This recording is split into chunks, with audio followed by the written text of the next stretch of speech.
Ibyakozwe n'intumwa igice cya 12 turasoma duhereye ku murongo waho wa mbere, hanyuma twumva icyo Imana ivugana natwe mu ijambo ryayo. Urimo washaka kugira ngo byose tubifatanyirize hamwe, ukabibwire nitwa Habiyambere Jean Pierre, ndetse kuri ADEPR Gatenga. Hanyuma ndi umugabo ufite damu n'abana, ibindi Yesu aduha umugisha. Kandi munyemerere mbonereho gushimira abitorero baduha ikaze kugira ngo tubane, kandi namwe mbashimire ko muhari kugira ngo mwumve ijambo ry'Imana, ariko by'umwihariko twese dushimira Imana tubashishije kuboneka hano. Imana ihimbazwe. Abagifite amaboko murambura ibiganza dushimira Imana yakoze. Hanyuma sindi buze gutinda, hanini kiba kitugeza n'ijambo ry'Imana, turyogere ku yandi magambo twumvise. Dusome ibyakozwe n'intumwa igice 12, turasoma duhereye ku murongo waho wa mbere. Haravuze ngo nuko muri icyo gihe umwami Herode afata abo mu itorero bamwe kubagirira nabi, yicisha Yakobo inkota mwene se wa Yohana. Abonye ko anejeje abayuda, ariyongeza afata na Petero. Icyo gihe hari mu minsi y'imitsima idasembuwe. Amaze kumufata amushyira mu nzu y'imbohe, amuha abasirikare 16 kumurinda bane, agira ngo amushyire abantu Pasika ishize. Nuko Petero arindirwa mu nzu y'imbohe, ariko ab'itorero bagira umwete wo kumusabira ku Mana. Herode araye ari bumusohore iryo joro, Petero yari asinziriye hagati y'abasirikare babiri aboheshejwe iminyururu 2. Abarinzi nabo bari ku rugi barinda inzu y'imbohe. Nuko marayika w'umwami Imana ahagararaho, umucyo waka mu nzu. Marayika akoma Petero mu mbavu, aramukangura ati, byuka n'ingoga. Iminyururu imuva ku maboko iragwa. Marayika aramubwira ati, kenyera ukwete inkweto zawe. Abigenza atyo. Arongera aramubwira ati, wifubike umwitero wawe umurikire.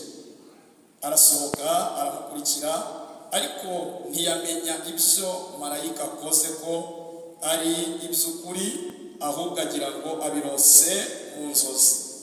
Banyura ku barinzi ba mbere no ku ba kabiri, bagera ku irembo rikingishijwe urugi,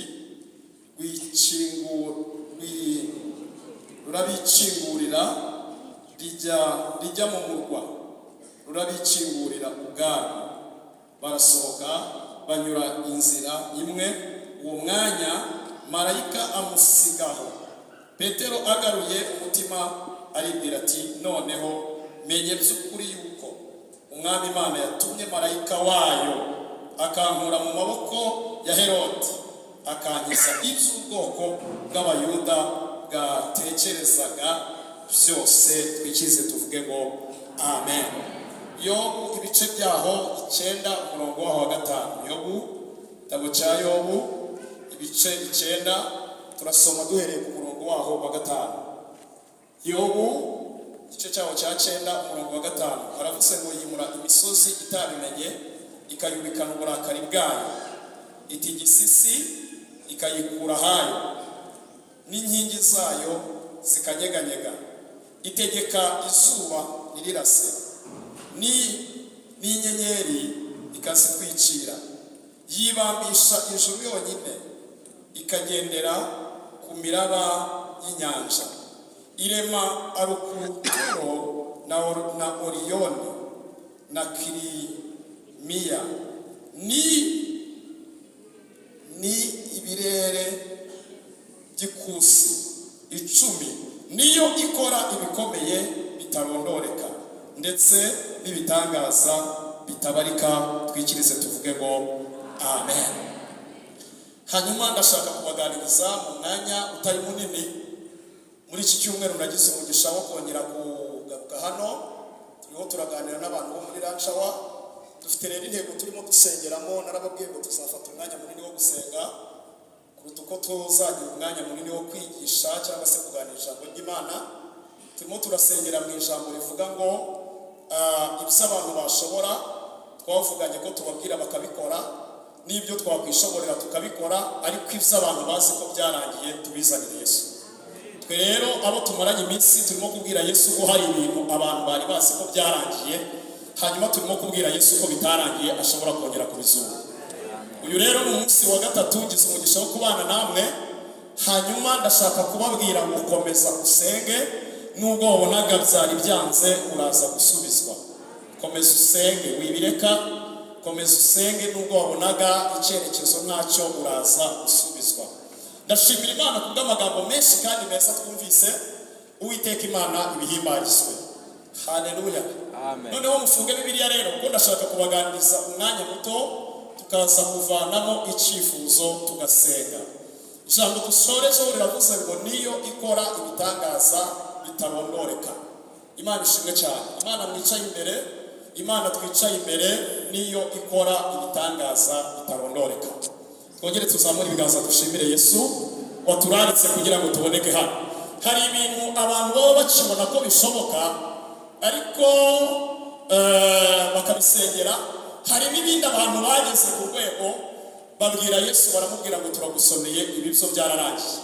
Hanyuma rero nje mu butumwa bukubwira ngo ntabwo byarangiye, kubera ko iyavuganye nawe niyo kwizera. Ibyo yavuze no kubikora izagira gute? Izabikora. Kandi Bibiliya iravuga ngo mbese iyatanze Yesu izabura gute kumuduhana n'ibindi byose. Uwiteka ahimbaza. Narimvuze ngo Uwiteka ahimbaza. Abakiri mu nzu y'Imana narimvuze ngo Uwiteka ahimbaza. Rero ibyo bintu abantu babona ko bitagikunda bakaba baraciye akarongo bakavuga ngo ibi byo tuzakomeza dukizwe, ibi byo tuzakomeza dukiranuke, ntabwo bishoboka. Nibyo ushaka ko dusengera. Amaboko ya Yesu nta kintu na kimwe atatewe. Yo, haleluya. Ndabyumvise murahari. Haleluya. Amaboko ya Yesu nta kintu na kimwe ataterura. Uburemere cyaba gifite ubwo ari bwo bwose. Ndashaka kubabwira ko amaboko ya Yesu ibyo ateruye bitagira gute? Bitaremera. Nubwo butumwa nari musabyerise kubabwira ko amaboko ya Yesu ashobora guterura ibintu byari byarananiranye ku buzima bwawe, kubera iki? Niyo yonyine ikora ibitangaza bitarondoreka. Amen. Haleluya. Kandi muzakunda kumva kenshi igihe mpagaze imbere y'abantu njya mbabwira ngo ni byiza ko twihuza n'amagambo y'Imana. Amagambo y'Imana ni ubuzima kuri twe. Amagambo y'Imana akwiye kuba imibereho kuri twe. Ntabwo dukwiye kuyumva nk'inkuru. Oya, ntabwo ari inkuru, ntabwo ari ikinyamakuru. Ni Imana iba yamanutse ikavugira muri Bibiliya. Ndashaka kukubwira ikirere. Hari abantu barwaye indwara ariko bakaba bazi ko byarangiye. Umva ijwi ry'ubuhanuzi. Ndakubujije ntabwo byarangiye. Imbere ya Yesu ashobora gukiza indwara. Yesu Kristo ko yarezo n'uyu munsi bikore kandi bikazahora biteka byose. Imbaraga zagufata izo arizo zose. Nje kukubwira ko hari imbaraga za Yesu ukora imirimo n'ibitangaza. Amen. Amen. Mufate mu kiganza umubwire ngo waguhaye agakiza gakomeye. Waduhaye agakiza gakomeye. Imana ishimwe cyane. Amen. Imana ishimwe cyane. Imana ishimwe cyane. Hari igihe abarokore bageramo bakumva n'ibintu biri aho bisanzwe. Bwo kuwa gatatu twari hano n'ibisanzwe, bwo kuwa kangahe twari hano n'ibisanzwe. Ndashaka kuvanamo ijambo rivuga ngo n'ibisanzwe. Hari imbaraga z'Imana zagusura. Imana igakora imirimo n'ibitangaza ku buzima bwawe. Imana ishimwe cyane. Bibiliya ivuze iki? Bibiliya iravuze ngo nuko Herode afatira itorero kubagirira nabi, ngo yicisha Yakobo mwene se wa Yohana inkota, ngo agambirira kandi aravuga ngo ibyo ntibihagije. Warangije kumwicisha inkota afata icyemezo kuko ngo yabikoreye imbere y'abantu. Kandi abo bagabo bari abarokore, bari barakishijwe, bari abakristo ku rwego batatinyaga n'amakuba no kurenganwa. Bari bageze mu gihe cyiza cyo kubwiriza ubutumwa bwiza. Iyo usomye mu gice kibanza ubutumwa bwiza bugera cyane cyane mu itorero ryo mu Efeso hashimo akarengane gakomeye, ariko abigishwa kuko bari barakiriye umwami Yesu bakomeza gukomera. Hanyuma rero bimwe mu bintu byatumye haba akarengane gakomeye cyane, Bibiliya igaragaza ko mu gihe cya mbere ho gato muze kwasoma mwitonze, hari hamaze kuba akarengane kari kamaze gutera, hanyuma gatera muri iyo karitsiye, gatera aho bari kazengereza abakristo, kagera ku ntumwa, kugera ku rwego bafata Stefano bamutera amabuye baramwica ku mugaragaro. Hanyuma rero bamaze kumutera amabuye, abakristo baratatana bagenda mu bihugu bitandukanye, bamwe bagiye Yerusalemu, abandi bajya mu Efeso, baratatana. Ariko aho umuntu ageze, imbaraga z'Imana zikagaba amashami muri karitsiye ageze. Imana ishimwe cyane. Ako karengane rero karakomeje kagenda kugera ku rwego umwami Herode afata icyemezo, aravuga kugira ngo cecekeshe nzimye ubutumwa bwiza buhagarara, ngiye kubica ku mugaragaro, abakristo bareba, abari inyuma yabo barekera. Niwe yafashe Yakobo amwicisha inkota arapfa. Arangije gupfa, bahindukira Petero, nawe Petero, mu kanya gato ndakwiyogeza. Ndashimira Imana, ntabwo Satani azatwiyogeza. Amaboko ya Yesu agiye kuturamira. Komera Yesu amashobora yose gusenga. N'umusise kwica Yakobo, abayuda bose baranezerwa, ngo bamukomera amashyi baravuga akabaho Herode, nawe mwami wari ukwiye kubaho, ngo yumva aranezerewe, ngo yikomanga mu gituza, aravuga ngo reka Pasika ive, iminsi 7 irangiye, ndabazanira na Petero nabo mwicira imbere yabo. Hanyuma rero arababwira ngo ariko kugira ngo mbereke ko nzabikora, reka mufate. Ngo aramufata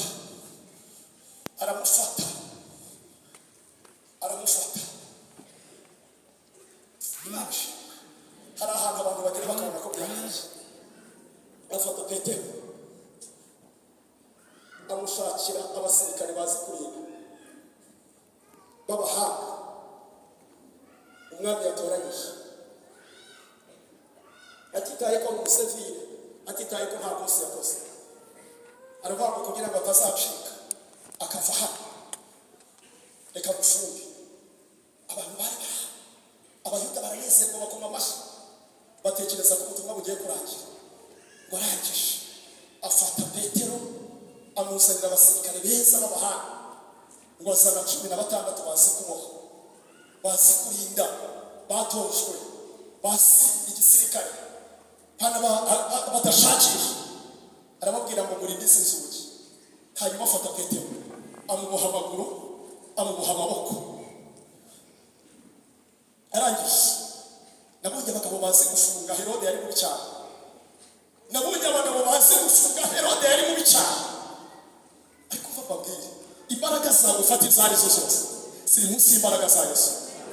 Imbaraga zawe ufata izari zo zose ziri munsi y'imbaraga za Yesu. Akomerwa amashyi abaje gusenga. Yesu imbere y'abantu aramufata amaboko inyuma, amaguru arayaboha n'iminyururu, hanyuma aramufata amujugunya muri gereza, amushyira mu ikasha. Kira umva impamvu nababwiye ngo yari umugabo w'umuhanga mu gushora. Niwe nabonye wafashe ifumu ayisingana n'abarinzi. Muze gusoma neza mwitonze, muri wo musesengurira ijambo. Yafashe Petero aramufunga, azana abasirikare 2 bafite intwaro bazi kurinda, abafungana nabo. Agira gute? Kugira ngo hatagira umuntu ushobora kuza agasurutsa kumwiba. Nubwo hari 16 hanze, ndamuha abandi 2 uri hano n'uri hano, bose bari bafunganywe nawe mu nzu y'imbohe.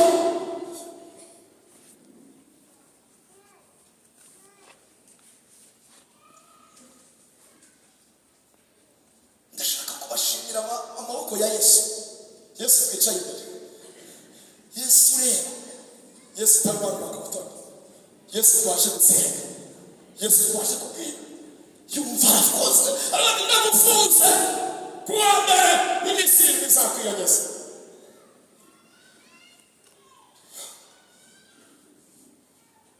Cumi na batandatu abashyira ku nzugi zitandukanye, arababwira ngo murinda aya marembo. Nahoze ndimo gukora ubushakashatsi ngo icyambere cyatumye ashyiraho abasirikare benshi ngo nuko Petero yari akuzwe cyane ngo yatekerezaga ko bashobora kumwiba, abaturage bashobora kumwiba bakamutwara. Icya kabiri ngo cyabimuteye kugira ngo amwicire imbere y'abantu, ngo muri we hari ubutumwa bwiza buzagera mu mahanga yose. Kugira ngo rero yice Petero, yari agambiriye kwica Petero ariko akazimiza n'ubutumwa bwiza ibyo kuvuga Yesu bigahagarara. Icya gatatu yari agambiriye kwemeza abantu ngo abereke ko ari umwami ukomeye w'igitangaza. Hanyuma rero ndashaka kubabwira imbaraga za Yesu. Uwiteka himbazwe. Abakiri hano haleluya. Murikirize murambuye ibiganza haleluya. Yesu ibyo byose Herode yabikoraga Yesu areba. Aho rero ni umukristo agera akagira ngo Imana yaramutaje. Oya ntabwo yamutaje. Amaboko ya Yesu agiye kukuramira. Komeza usenge. Kandi narababwiye ubushize ndababwira ngo umuntu ntukamwishinge wasanga harahageze. Amaboko ya Yesu agiye kukuramira. Imana ihimbazwe. Amaboko ya Yesu agiye kukuramira. Ibyo byose barangije kubikora yumva ibyo ntibihagije. Baramuboha ayishyira mu nzu y'imbohe abarinzi arababwira ngo ejo kuwa mbere wa Pasika uzaza abwira abaturage arababwira ngo muzazinduke mbereke icyo ngiye gukora hano i Yerusalemu. Abantu bose bazabimenya, n'abari inyuma ye babwiriza ubutumwa bazaceceka. Funguza arazitwara agira ngo babwire ko hejuru ya Herode icyo gihe nta zindi mbaraga zari zihari zafungura Petero. Hejuru y'umwami Herode agira nta zindi mbaraga zari zihari zishobora kubohora Petero. Hari ahantu rero umuntu agera akavuga ngo nyine nta kundi, nta kindi narenzaho, ntacyo nakora ikizi. Ageze mu gereza nati muze kwasoma umwitozo ngo araryama arasinzira. Agira ati yafashwe n'umwami uyoboye igihugu araryama agira gute arasinzira. Hano bakaba bari bateye ubwoba, araryama arasinzira. Bari bageze ku rwego bavuga ngo nubwo niho naho napfa siko ngundwa n'Uwiteka. Yesu abibye ibintu byose yize gute ndamahoro. Bashoboraga gupfa cyangwa gukira ariko bagakomeza bakizera umwami Yesu. Tumuzamure ibiganza bakizera Yesu nubwo abakuba yasa. Dukomeje kwizera Yesu. Komeza usenge nubwo ubona byarangiye uraza kubona amaboko ya Yesu.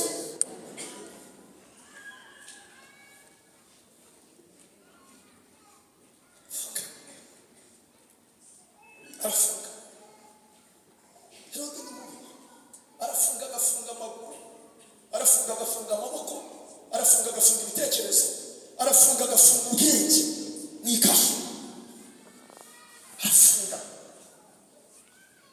Arafunga bakabwiriza ntibumve ukumva n'ibyo abana bagasema ukumva nta rukora. Herode arafunga ni mubi cyane. Arafunga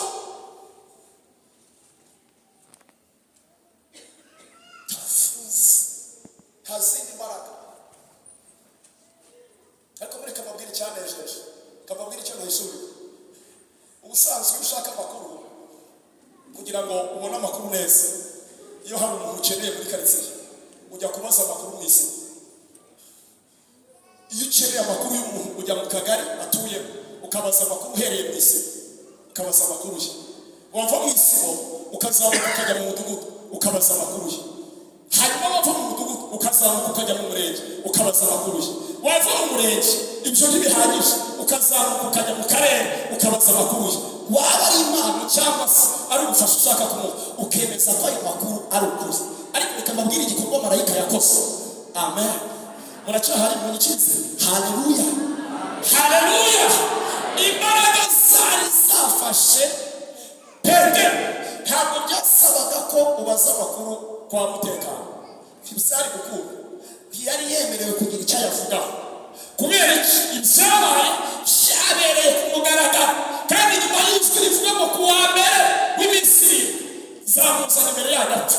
Hejuru y'uko umwami Herode yavuze nta zindi mbaraga zihari zivana ibyo.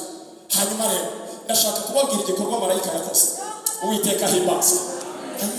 Abaje gusenga haleluya. Ndabyumvise muranyumva abaje gusenga haleluya. Mubikirize gatoya haleluya. Tugendane. Uwamufashe yumvaga maramashi kuko yashizeho abarinzi, yamwosha amaguru n'amaboko, yashizeho abafunganwe babiri bari kumwe nawe, umuri iburyo undi uri ibumoso, nta kindi cyerekezo. Nawe utagira isoni arisinzirira avuga ngo nta kibazo, napfa ntakira simbizi. Ariko ikintu cyanejeje ngo abitorero bajya gusenga. Amen, amen. Mumbarize ko waje gusenga, umubaze gace k'umuhungabanya, mubaze buhoro. Oya ntunamukoreho noneho umubaze ngo waje gusenga Imana, waje kubibwira Yesu se? Niba waje kubwira cyangwa waje gutembera? Niba waje gusenga mukomeze mubwire, murabona ukuboko kw'Imana gutangaza. Amen. Urabona amaboko ya Yesu agize gute? Atangaza. Nta nzira ari gucemo ngo mubwire ngo jya kumbariza, ngo wagiye kumbariza runaka ko wenda yansabira imbabazi. Ntibihari. Hari diri idateretwa. Aha byari bigeze, ntabwo bari kubwira mwene wanyu ngo ngirayo. Nta nzira yari ihari yo guca, kuko nyuma y'uko umwami avuga nta mbaraga zihari zo kumuvuguruza. Ariko mwumve. Amen, amen. Itorero bashyira amavi hasi baravuga ngo mwami Yesu turabizi ko yafashwe na Herode, umwami ukomeye w'igitangaza, ariko hejuru y'imbaraga za Herode zamufashe zikamukandamiza, zamwijije mu nzu y'imbohe, zamuhesheje iminyururu, zashizeho abasirikare 16 bamurinda, zamuhaye babiri bari kumwe nabo iburyo n'ibumoso. Nta zindi mbaraga zihari.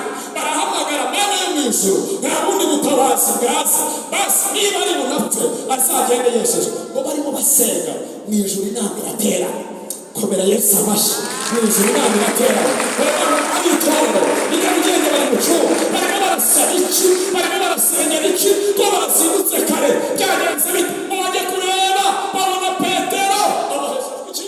Iminyururu, amaguru, amaboko, abasirikare babiri bamurinze 16 ku nzugi. Marayika aravuga ngo aha. Haleluya, haleluya, amen. Uzamura ibiganza gaciya dushimira Imana twicaye imbere. Umukiranutsi w'Imana ararindwa. Marayika aravuga ngo ntawe ndi mubaza amakuru, sindi munyure mu isibo, kuko ninyura mu isibo barabisobanurira nta. Sindi guce mu kagari, kuko ninyura mu kagari barabibwira uko bitari. Sindi guce mu murenge, kuko ninyurayo biratinda. Hanyuma rero ngiye kumanuka Diregite, ngiye kumanuka Visavu. Icyambo wowe waje muri biterane, Imana wasenze, Imana ibasubiza ubwira, iyo wasenze ku mabara n'ijoro imanuke ahantu igize gute inyuze. Aba turi kumwe gutera haleluya.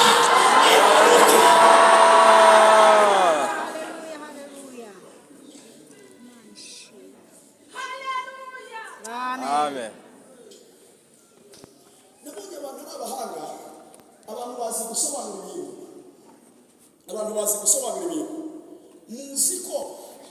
Muzi ko Dawidi yabashije uwasigaye wo kwa Sawuli ngo amugirire ineza y'Imana, hanyuma akabibaza uwitwa Seba, yamubaza akamubwira ngo nta wasigaye n'akasigaye gahari karemaye ibirenge. Mu by'ukuri ayo siyo makuru yarabashije, ariko imiterere y'abantu bakunda gutanga amakuru adakwiye.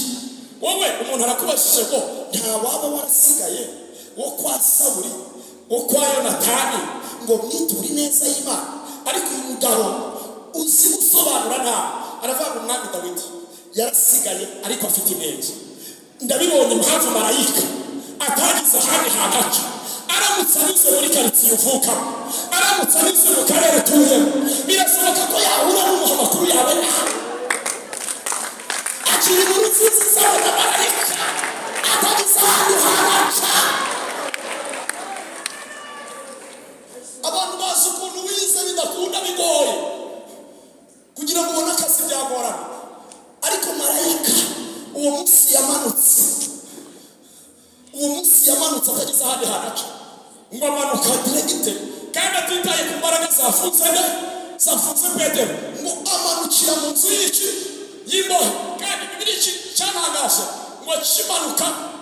Amen. Ni Yesu ufite urufunguzo rw'ibizaba ku buzima bwawe.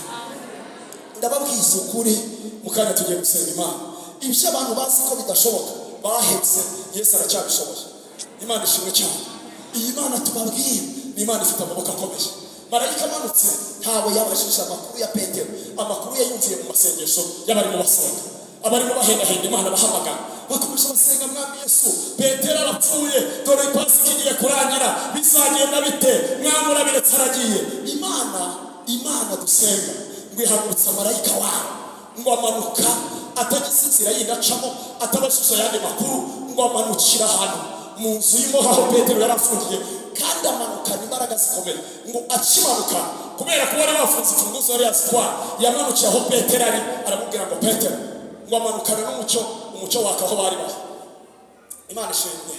Hari umucyo w'Imana ugiye kwaka aho uri, kuko uyu munsi umwijima wari uhari bari gutuma ntawe kubona, ariko hari umucyo marayika amanukana ugiye kwaka aho uri. Nibura nawe umucyo wamenyekana, nibura nawe umucyo wabona imbaraga z'Imana zikomeye.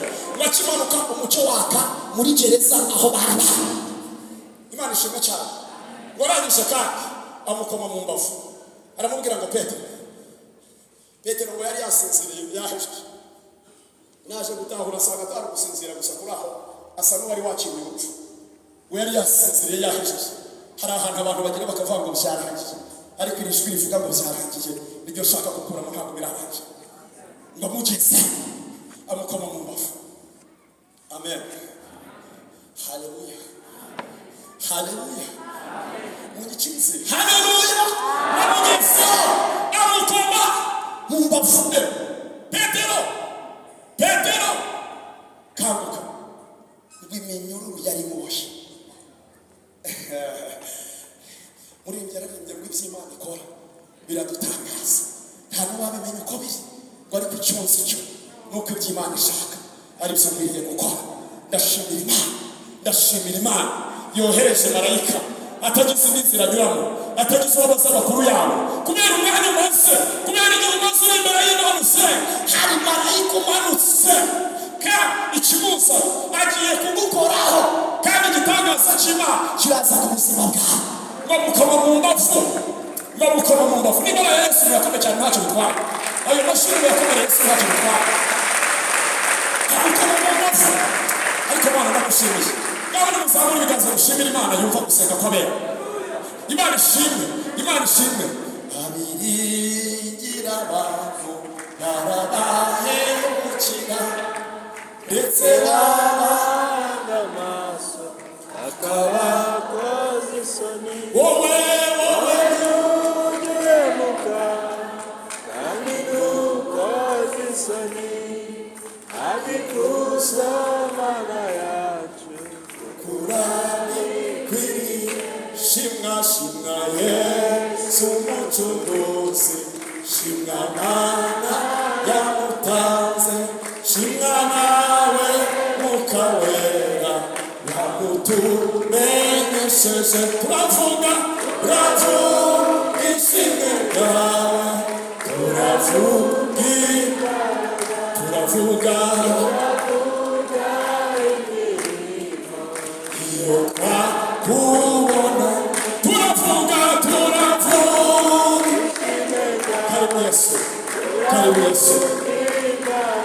Turavuga iyo twakubona. Hari abantu babona imirimo Yesu batere hariya bamushimire.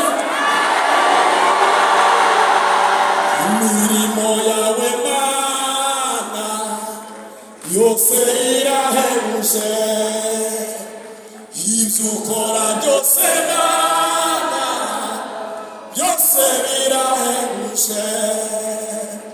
Nicyo kidutera Mana guhora tukuririmba, tuvuga ibitangaza z'imirimo wakoze. Uracyari Mana ivuga bikaba, uracyari Mana itegeka bigakomera. Uracyari Mana ivuga bikaba, uracyari Mana itegeka bigakomera. Ahara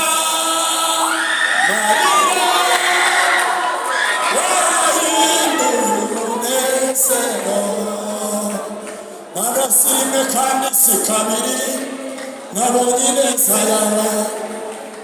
Marasime kandi sikabiri nabonye neza yawe. Abatukiri kumwe mutera imbaraga zaraboshe Petero. Hari imbaraga z'Imana zimanutse zije kubohora ubuzima bwawe. Ababyakira mutera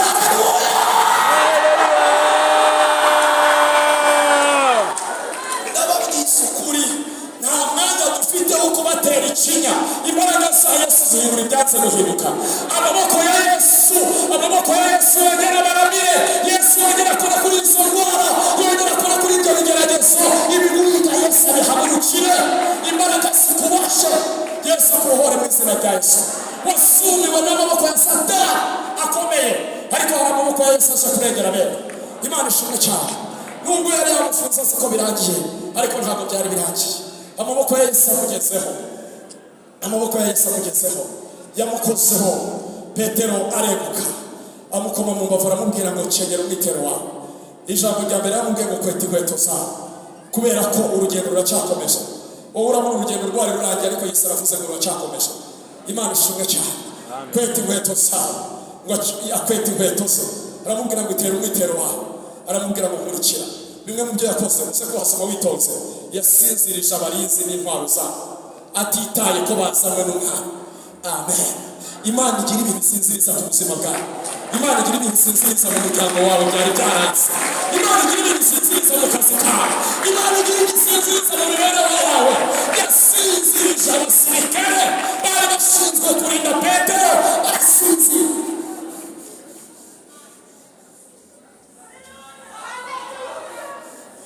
Sabarokore wamugira ngo tubabwize iki kweli? Unabona ko Yesu aje kukuramira. Yesu agira ibintu asinziriza. Ibihagurukiye abana bawe Yesu abisinzirize. Ibihagurukiye umuryango wawe Yesu abisinzirize. Ibihagurukiye akazi kawe Yesu abisinzirize. Marayika yaravuze ngo nubwo mwari mushinzwe Petero usinzire.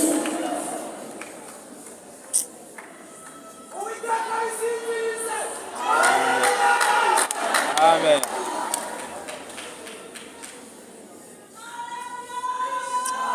Nichirize.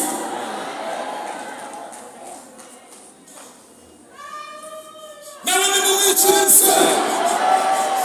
Imbaraga zagufasha. Imbaraga zagufasha hisa. Oya. Uyu munsi hazaza ibindi bigeragezo, ariko uyu munsi Yesu agira idasinziriza. Yesu agira idasinziriza. Abadayimoni bitwaza igitugu, bitwaza abana bawe igitugu, bitwaza umutwara wawe igitugu. Yesu abisinziriza. Agira gute? Asinziriza abasirikare bafite intwaro batojwe basikuriye. Barasinzira. Nta wundi wabona ubwo bushobozi usibye amaboko ya Yesu yonyine. Barasinzira. Bashizweho n'umwana baratinyuka babona ibitotsi.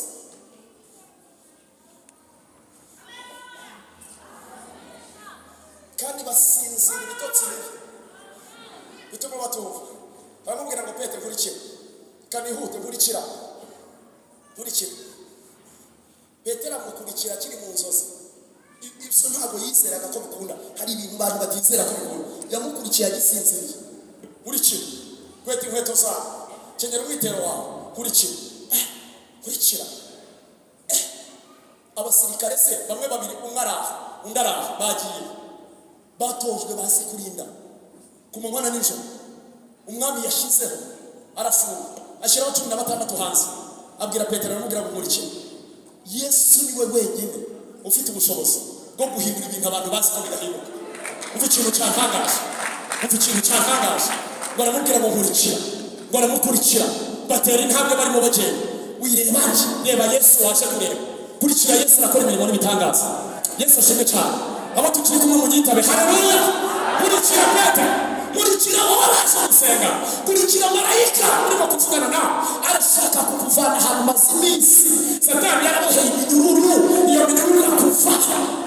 iyo minyururu irakuvaho murikira aramukurikira batera intambwe bageze ku rugi rwa mbere basanga abasirikare bahari basinziriye mu izina rya Yesu.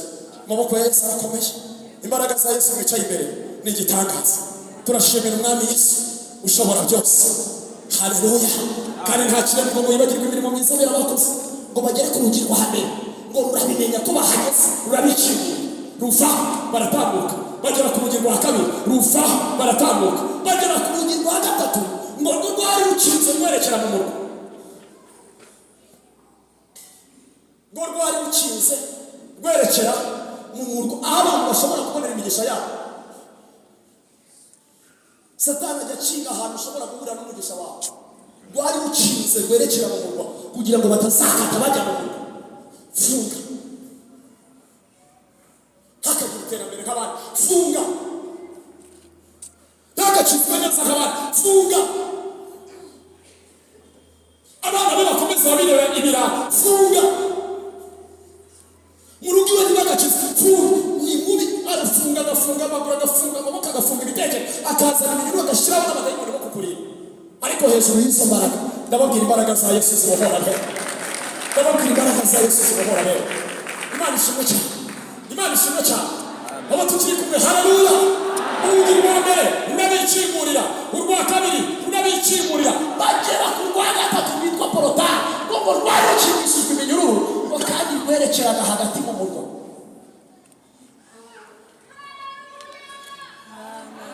Icyantangaje muze kuhasoma mwitonze, inzugi zose uko ari ebyiri baziciyeho Petero ari mu kigo ataramenya ibyo marayika yakoze, akigira ngo ni inyigisho, akigira ngo ni inzozi, akigira ngo ni ibiganiro, kumbe marayika yamukozeho ngo agere ku rugi rwa hanyuma. Komera Yesu abashoboye turi kumwe hano ngo agere ku rugi rwa hanyuma rukinguka rwerekera mu murwa. Warugeze ngo ariko Mana ndashimira amaboko ya Yesu. Nta mbaraga zihari zashoboraga kuvanaho iyi minyururu n'izi nzugi zari zikinze ku buzima bwa Petero usibye amaboko ya Yesu yonyine twicaye imbere. Bibiliya iravuga ngo Yesu Kristo uko yareje n'uyu munsi ni kwari kandi niko azahora biteka ryose. Turashimira umwami ushobora guhindura ibintu abantu babona ko bidahinduka, ushobora gushiraho ibyo abantu babona ko bitajyaho, ushobora kurema ibyo abantu babona ko bitaremeka, ushobora gukiza indwara abantu babona ko zidakira, ushobora gutabara abantu babona ko byarangiye. Yesu uri hano aracyakora. Amen. Aracyagize gute? Aracyakora. Bageze ku rugi rwa nyuma ni ukuri nta maboko y'abantu yose akinguye muze gusoma n'abasobanura teoloji muze kujyamo. Nta maboko y'abantu yose akinguye, ni amaboko ya Yesu yamanukiye gukingura inzugi. Kandi inzugi Yesu akinguye nta wundi muntu ushobora kuzigaruraho. Iyo Yesu azivanyeho icyo gukundira igitangaza Yesu akoze akigumaho ntabwo akivuha, kubera ko aramutse akivuyeho abadayimoni bamuhinga bazana ibindi. Icyo Yesu akoze hano ntabwo kikongera. Uwiteka ahimbaza ntabwo kiri kugarukeho ngo bakingure. Urwanya ngo rukingutse ngo rukinguka nabi cyane ngo kandi rukinguka rugorana ngo rukinguke rukangura Petero. Petero arakanguka kandi ngo rwerekeraga he mu murwa. Amen. Imana ikingura urugi ujya mu murwa waho Imana ishaka kujya. Imana ikingura urugi rwo mu cyerekezo cyaho Imana ishaka kukwerekeza. Uwiteka ahimbazwe. Imana iri kumwe nawe, tuyikomere amashyi menshi. Urakinguka usanga abantu bavuga ngo ariko Mana nongeye ndagushimiye kandi Uwiteka we ntuhaye icyubahiro. Ni ukuri ko Imana twicaye imbere, Imana igiye gufungura inzugi hano. Hari abantu bagize iminsi bafite inzugi zifunze, Imana baje gusenga. Ndabigutangarije umwuka wera w'inka, Imana igiye gufungura inzugi hano. Ababyumvisha mutarara cyane.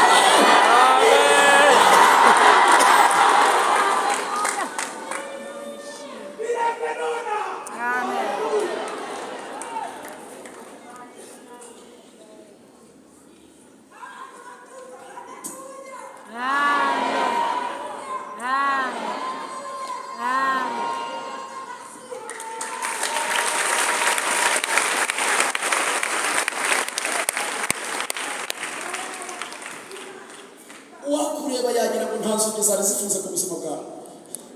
Imana yaragwishe igukubitira mu gikari cecetse. Wakureba akabona uko umeze, akabona igihagara, akabona akakureba yakira ko nta nzozi zari zifunze. Kumva Imana bicaye imbere, umva aho kandi uyu munsi bizahoraho. Hari inzugi abadayimoni bafunze, hari inzugi utagize n'uruhare, hari inzugi abantu bahagazeho baravuga ngo turazifunze. Acira amaboko ya Yesu afungura inzugi. Yesu azimufungura inzugi zo mu cyerekezo, mu cyerekezo.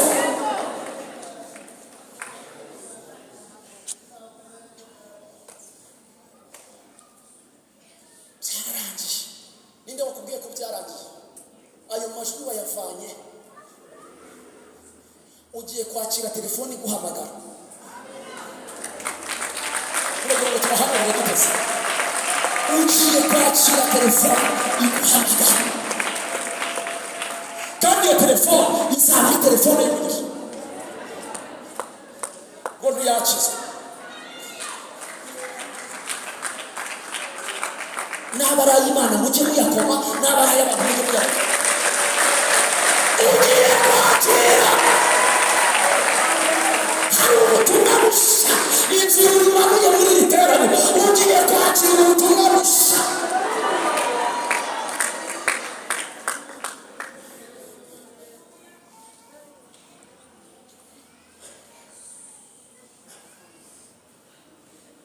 Usanga twese twabaye abanyakigali.